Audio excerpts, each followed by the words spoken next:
बिस्मिल्लाहिर्रहमानिर्रहीम। स्टूडेंट्स, आप पढ़ रहे हैं सब्जेक्ट डिजिटल लॉजिक डिज़ाइन को, and the course code of this subject is 4129। Students, last lectures में हमने पढ़ा था about the gate, about the basic gates, और फिर बेसिक गेट से सर्किट्स को देखा। लास्ट लेक्चर में हमने सर्किट से इक्वेशन को बनाना सीखा कि किसी भी एक सर्किट से हम इक्वेशन कैसे बना सकते हैं। तो एक गिवन सर्किट से एक इक्वेशन हमें जो मिलती है, उस इक्वेशन को अगर हम मज़ीद सिंप्लीफाई करें तो हमारे पास जो सर्किट है वो भी सिंपल हो जाता है। यानी कि अगर हम एक सर्किट बनाएं, एक सर्किट कोई भी दिया हो,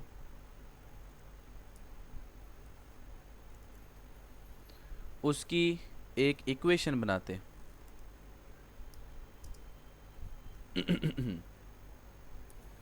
हमने सर्किट से इक्वेशन बनाई। अब इस इक्वेशन को हम करेंगे सिंप्लीफाई। जब एक इक्वेशन को हम सिंप्लीफाई करते हैं तो हमारे पास एक सिंप्लीफाइड इक्वेशन आ जाती है।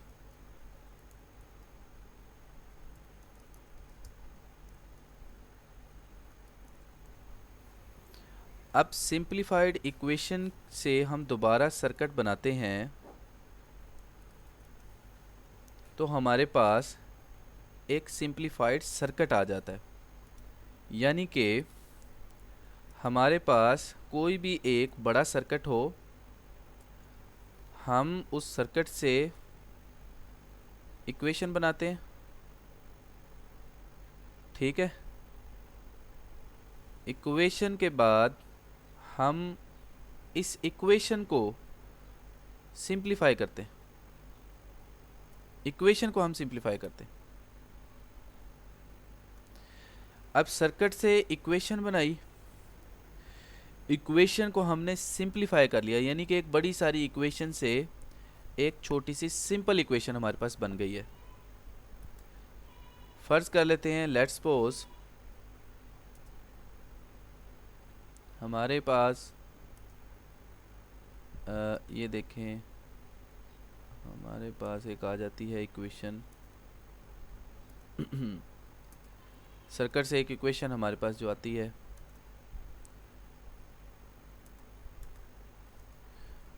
फ़र्ज़ किया जी हमारे पास सर्किट से एक इक्वेशन आ गई, A B plus B C plus A B C D, बराबर जो भी एक फ़र्ज़ किया कोई भी एक इक्वेशन आ गई।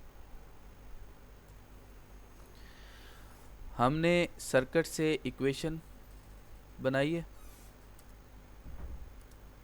जो भी सर्किट से इक्वेशन ऑब्टेन होती है, हम इस इक्वेशन को करेंगे सिंप्लीफाई। ठीक है, सर्किट से इक्वेशन,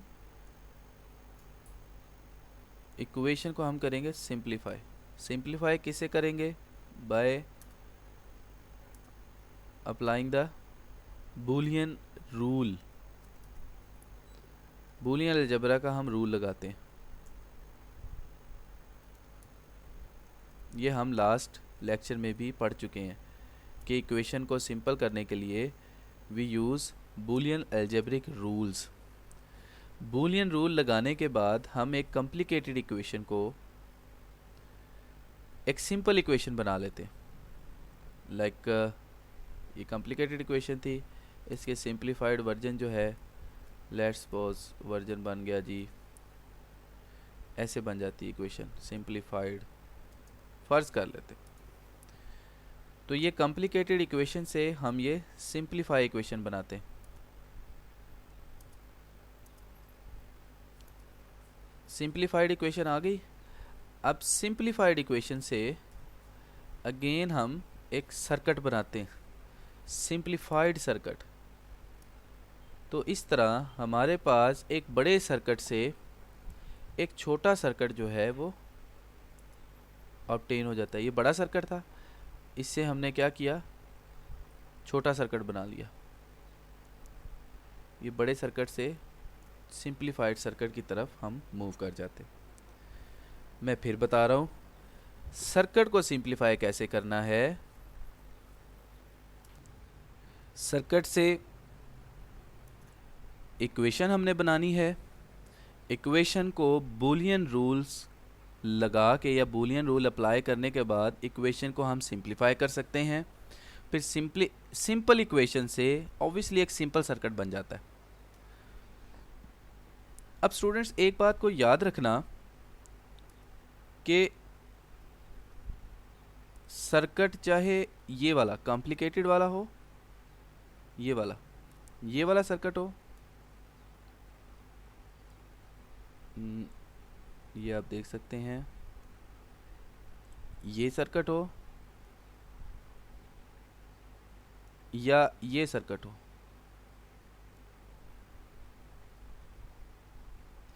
दोनों सर्किट इनकी फंक्शनैलिटी, इनका वर्क जो है वो सेम होगा, बिल्कुल एक जैसे काम करेंगे। ये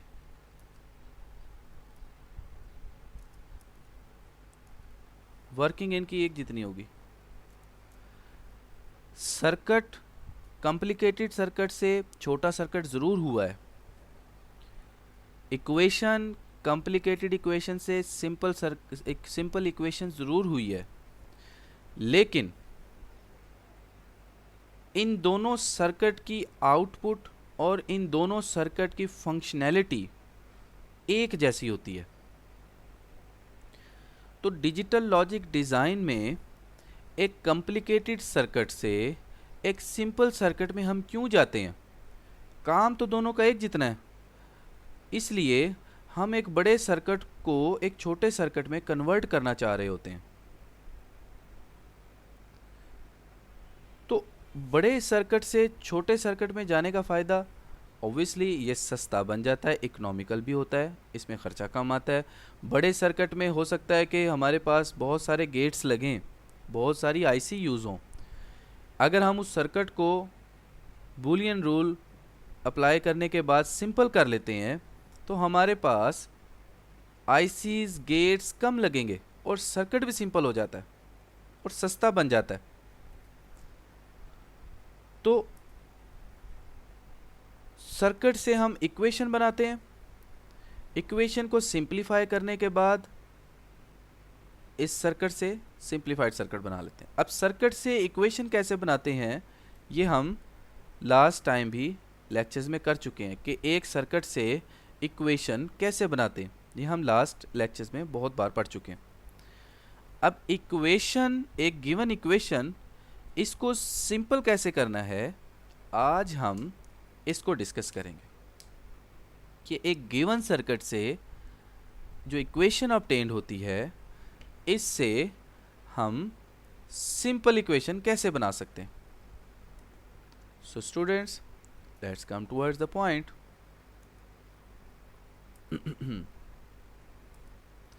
अब हम सर्किट को सिंप्लीफाई करेंगे। तो सर्किट को सिंप्लीफाई करने के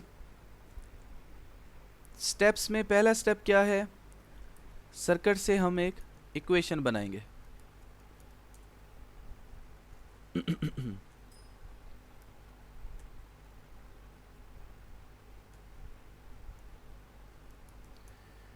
इक्वेशन के बाद हम जो है वो इक्वेशन को सिंप्लीफाई करेंगे। सिंप्लीफाई करने के बाद हमें जो है वो एक सिंपल सर्किट जो है वो मिल जाता है। तो ये 3 स्टेप्स होते हैं, इक्वेशन से सिंप्लीफाई करना है, इक्वेशन को सिंप्लीफाई के बाद सिंपल सर्किट हमें मिल जाता है।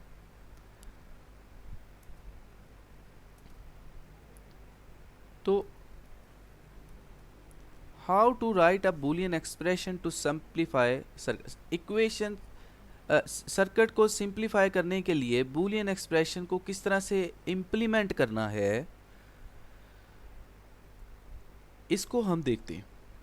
स्टूडेंट्स, लास्ट लेक्चर में हम कुछ रूल्स पढ़ आए हैं, उनमें से 1-2 रूल्स को मैं प्रूफ करवाऊंगा ताकि आपकी थोड़ी सी प्रैक्टिस हो जाए कि बूलियन एक्सप्रेशन से सिंप्लीफाई एक्सप्रेशन कैसे ड्राइव करते हैं। तो स्टूडेंट्स, लास्ट हमारे पास जो एक लेक्चर मैंने आपको पढ़ाया था, उस लेक्चर में हम एक फार्मूला पढ़ के आए हैं। फार्मूला था a + ab = a।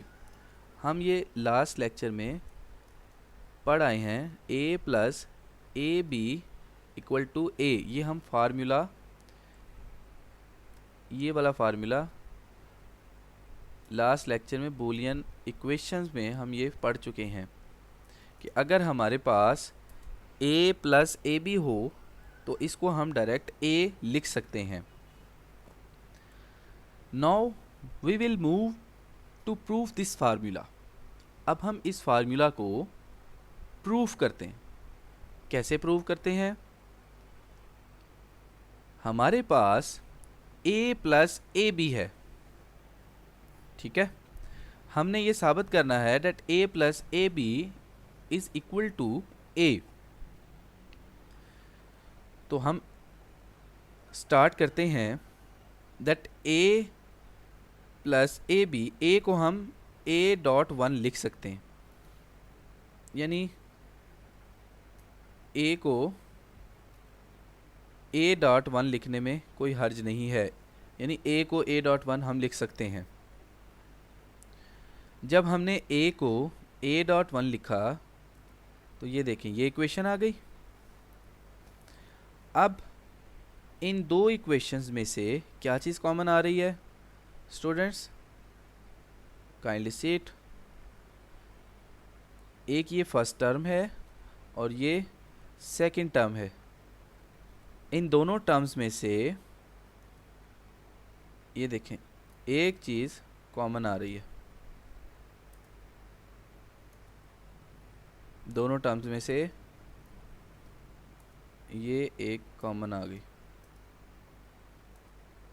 a common है, तो ये हमने a कॉमन ले लिया यहाँ से भी और ये यहाँ से भी। ये हमने a कॉमन लिया तो हमारे पास a कॉमन हुआ, अंदर बचा 1 + b। ये देखें, ये a का हमने a + 1 लिखा था। अब हमने अकॉर्डिंग टू बूलियन लॉ के मुताबिक हमारे पास एक ये रूल है कि किसी भी वैल्यू में अगर हम 1 ऐड करें तो वो वैल्यू वही रहती है। अगर ये वैल्यू a जो है ये 0 होगा, सॉरी, किसी भी वैल्यू में 1 ऐड करें तो ये 1 आता है, वैल्यू 1 आती है। अगर a की जगह हम लेट्स सपोज कि हमारे पास वैल्यू a की 0 होगी तो ये 0 + 1 ऑब्वियसली = 1, और अगर a की वैल्यू 1 होगी तो भी बूलियन एक्सप्रेशन में 1 + 1 = 1 ही होता है। लिहाजा if we have the expression that is a + 1, it must be equal to 1। तो बाय यूजिंग दिस फार्मूला हमारे पास ये देखें, a कॉमन आ गया, अंदर बच गया 1 + b। तो 1 जब किसी भी क्वांटिटी में ऐड करें तो 1 ही रहता है, तो 1 + b = 1 एंड a.1 = a। ठीक है, मतलब किसी भी वैल्यू से अगर हम 1 को मल्टीप्लाई करें तो वो वही वैल्यू रहती है। तो ओवरऑल ये देखें a प्लस ए बी को हमने सिंप्लीफाई किया तो ये a बन गया, यानी कि एक कॉम्प्लिकेटेड इक्वेशन से एक सिंपल इक्वेशन आ गई हमारे पास। यानी कि अगर आप a प्लस ए बी इसका एक सर्किट बनाएं, a प्लस ए बी का एक सर्किट बनाएं और सिंपल इनपुट a दे दें तो इन दोनों का सर्किट और इन दोनों की जो है वो जो वैल्यू है, इन दोनों का जो काम है वो सेम होगा। Let's move to an another proof. We have to prove that a into a plus B is equal to a। हमने अब ये प्रूफ करना है कि a into A plus B a के इक्वल होता है। Now we have to prove that a into a plus b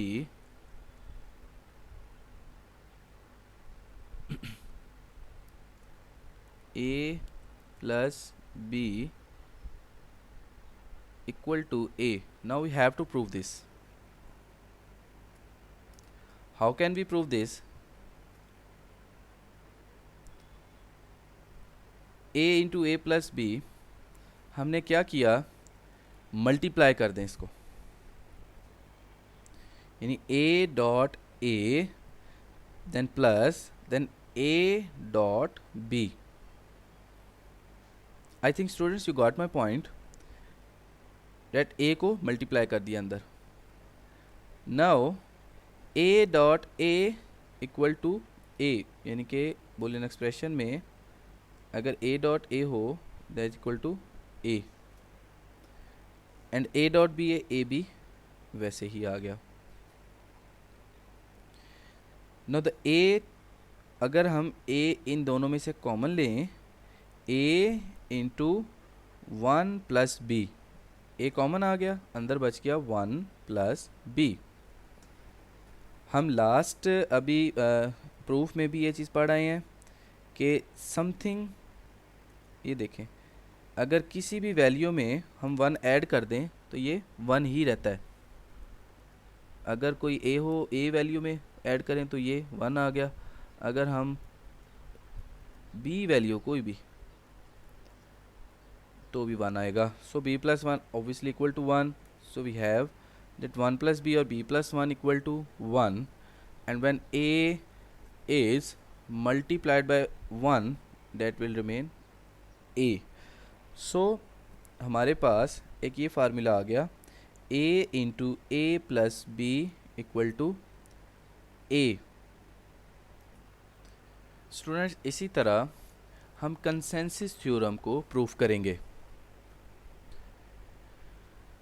consensus theorem, ये एक्सप्रेशन कंसेंसस थ्योरम का है, that is if we have three variables x, y and z, then the consensus theorem for three variable x, y and z will be xy plus x dash z plus yz।